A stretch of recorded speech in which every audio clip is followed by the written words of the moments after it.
Tu es là, debout devant une porte qui vient de se refermer. Peut-être que c'était une relation qui te semblait promise à l'éternité. Peut-être un projet dans lequel tu avais investi ton cœur, ton temps, tes ressources. Ou encore cette opportunité qui paraissait tellement alignée avec tes prières.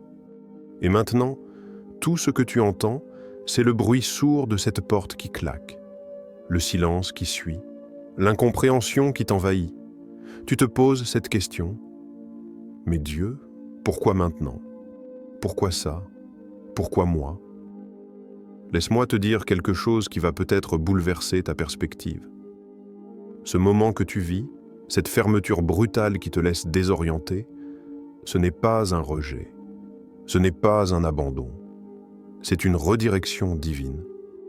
Quand Dieu ferme une porte dans ta vie, il ne te retire pas une bénédiction. Il t'empêche d'entrer dans quelque chose qui n'était pas conçu pour toi. Dans le livre d'Ésaïe, au chapitre 43, versets 18 et 19, Dieu lance un appel puissant à son peuple. Il dit « Ne pensez plus aux événements passés et ne considérez plus ce qui est ancien. Voici, je vais faire une chose nouvelle sur le point d'arriver. » Tu vois cette phrase? Sur le point d'arriver. Pas dans des années. Pas quand tu seras prêt selon tes critères. Maintenant. En ce moment même où tu te sens bloqué. Le problème, c'est que nous avons été conditionnés à interpréter les fermetures comme des échecs. Notre société célèbre la continuité, la persévérance, le fait de ne jamais abandonner. Et oui, il y a du vrai là-dedans. Mais il existe une différence monumentale entre persévérer dans la volonté de Dieu et s'accrocher désespérément à ce que Dieu a déjà quitté. Une différence entre la foi et l'entêtement. Regarde l'histoire d'Abraham. Dieu lui demande de quitter Ur, sa ville natale, sa zone de confort, tout ce qu'il connaissait. Aucune carte, aucun GPS spirituel, juste une promesse « Va vers le pays que je te montrerai ». Abraham a dû laisser Dieu fermer la porte de sa vie passée pour découvrir qu'il était appelé à devenir le père d'une multitude de nations. S'il était resté cramponné à Ur, il aurait manqué sa destinée. Voici ce que tu dois comprendre aujourd'hui. Chaque porte fermée par Dieu est une porte qu'il referme lui-même parce qu'il voit ce que tu ne peux pas voir. Il connaît les pièges cachés derrière certaines opportunités. Il discerne les relations toxiques camouflées en bénédictions. Il détecte les chemins qui mènent à des impasses, même quand ils sont pavés de bonnes intentions. Cette vidéo n'est pas une simple motivation, c'est une révélation. Dans les prochaines minutes, tu vas découvrir les signes que Dieu utilise pour te préparer à quelque chose de plus grand. Tu vas apprendre à reconnaître sa main dans ce qui ressemble à une perte. Et surtout, tu vas comprendre pourquoi ce non douloureux d'aujourd'hui est en réalité le oui le plus puissant qu'il pouvait te donner. Alors si tu ressens cette douleur de la fermeture en ce moment, si tu es dans cette zone inconfortable entre ce qui était et ce qui vient, reste avec moi. Ne zappe pas. Ne passe pas à la vidéo suivante. Parce que ce message a été conçu précisément pour toi, pour ce moment précis de ta vie. Dieu n'a pas fermé cette porte pour te punir. Il l'a fermée pour te protéger, te repositionner et te propulser vers la version de ta vie que tu n'osais même pas imaginer. Aujourd'hui, nous allons décoder ensemble le langage des portes fermées. Et tu vas réaliser que ce que tu appelais une fin n'était que le prologue d'un nouveau chapitre infiniment plus beau. Tu es là, debout devant une porte qui vient de se refermer. Peut-être que c'était une relation qui te semblait promise à l'éternité. Peut-être un projet dans lequel tu avais investi ton cœur, ton temps, tes ressources. Ou encore cette opportunité qui paraissait tellement alignée avec tes prières. Et maintenant, tout ce que tu entends, c'est le bruit sourd de cette porte qui claque, le silence qui suit, l'incompréhension qui t'envahit. Tu te poses cette question. Mais Dieu, pourquoi maintenant? Pourquoi ça? Pourquoi moi? Laisse-moi te dire quelque chose qui va peut-être bouleverser ta perspective. Ce moment que tu vis, cette fermeture brutale qui te laisse désorienté, ce n'est pas un rejet, ce n'est pas un abandon, c'est une redirection divine. Quand Dieu ferme une porte dans ta vie, il ne te retire pas une bénédiction. Il t'empêche d'entrer dans quelque chose qui n'était pas conçu pour toi. Dans le livre d'Ésaïe, au chapitre 43, versets 18 et 19, Dieu lance un appel puissant à son peuple. Il dit « Ne pensez plus aux événements passés et ne considérez plus ce qui est ancien. Voici, je vais faire une chose nouvelle, sur le point d'arriver. » Tu vois cette phrase? Sur le point d'arriver, pas dans des années, pas quand tu seras prêt selon tes critères, maintenant, en ce moment même où tu te sens bloqué. Le problème, c'est que nous avons été conditionnés à interpréter les fermetures comme des échecs. Notre société célèbre la continuité, la persévérance, le fait de ne jamais abandonner. Et oui, il y a du vrai là-dedans. Mais il existe une différence monumentale entre persévérer dans la volonté de Dieu et s'accrocher désespérément à ce que Dieu a déjà quitté. Une différence entre la foi et l'entêtement. Regarde l'histoire d'Abraham. Dieu lui demande de quitter Ur, sa ville natale, sa zone de confort, tout ce qu'il connaissait. Aucune carte, aucun GPS spirituel, juste une promesse.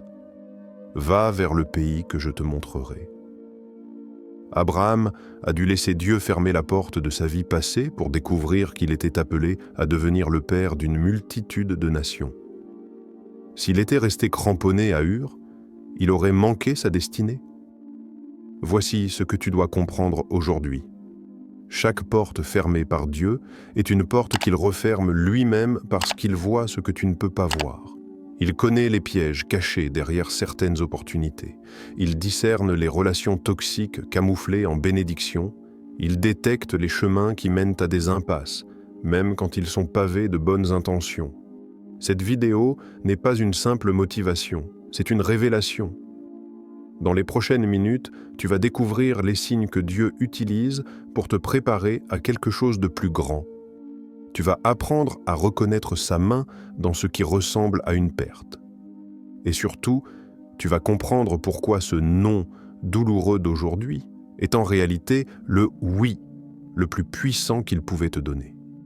Alors si tu ressens cette douleur de la fermeture en ce moment, si tu es dans cette zone inconfortable entre ce qui était et ce qui vient, reste avec moi. Ne zappe pas. Ne passe pas à la vidéo suivante. Parce que ce message a été conçu précisément pour toi, pour ce moment précis de ta vie. Dieu n'a pas fermé cette porte pour te punir. Il l'a fermée pour te protéger, te repositionner et te propulser vers la version de ta vie que tu n'osais même pas imaginer. Aujourd'hui, nous allons décoder ensemble le langage des portes fermées et tu vas réaliser que ce que tu appelais une fin n'était que le prologue d'un nouveau chapitre infiniment plus beau. Section 2. Les signaux cachés du divin. Il existe un langage que Dieu parle, mais que peu de gens comprennent. Ce n'est pas un langage de mots audibles, ce n'est pas une voix tonnante qui déchire les cieux. C'est un langage de signes, de mouvements subtils, de sensations profondes que ton esprit capte avant même que ton intelligence ne les décode. Pense à la dernière fois où quelque chose s'est effondré dans ta vie. Reviens mentalement à ce moment. Maintenant, pose-toi cette question honnête. Est-ce que, quelque part, au fond de toi, tu ne sentais pas déjà que quelque chose n'allait pas? Est-ce qu'il n'y avait pas cette petite voix intérieure, ce malaise inexplicable, cette intuition que tu as choisi d'ignorer? C'était Dieu qui te parlait, dans le silence, dans le ressenti. Premier signal, la paix qui défie la logique. Imagine cette scène. Tout s'écroule autour de toi.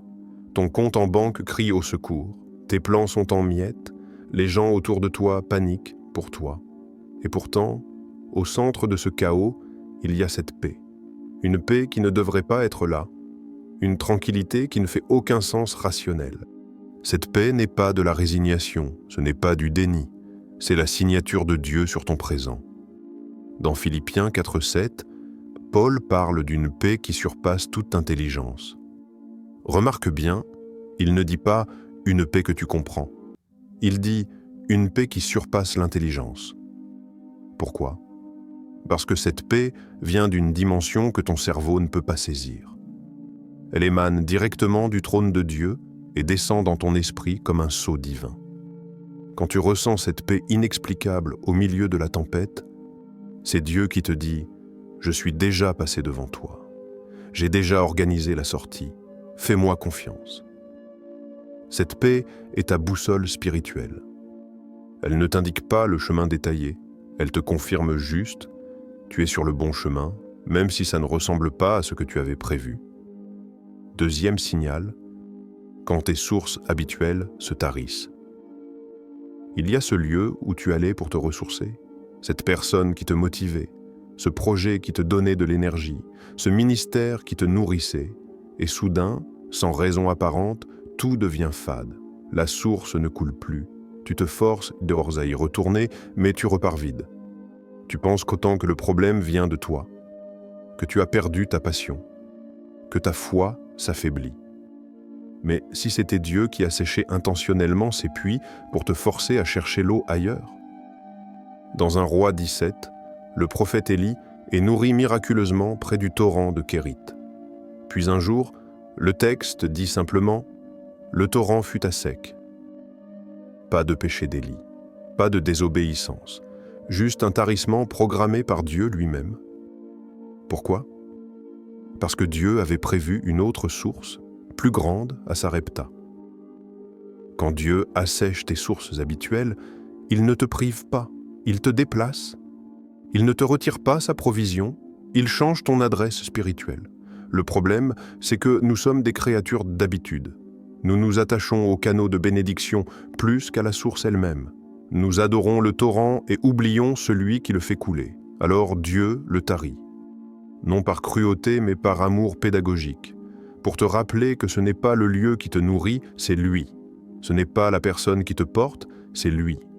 Ce n'est pas le ministère qui te remplit, c'est lui. Troisième signal. Les portes qui s'ouvrent sans que tu pousses. Et puis il y a l'inverse. Ces opportunités qui tombent du ciel. Cette personne qui t'appelle au moment exact où tu en avais besoin. Cette porte qui s'ouvre sans que tu aies eu à forcer, manipuler ou même frapper.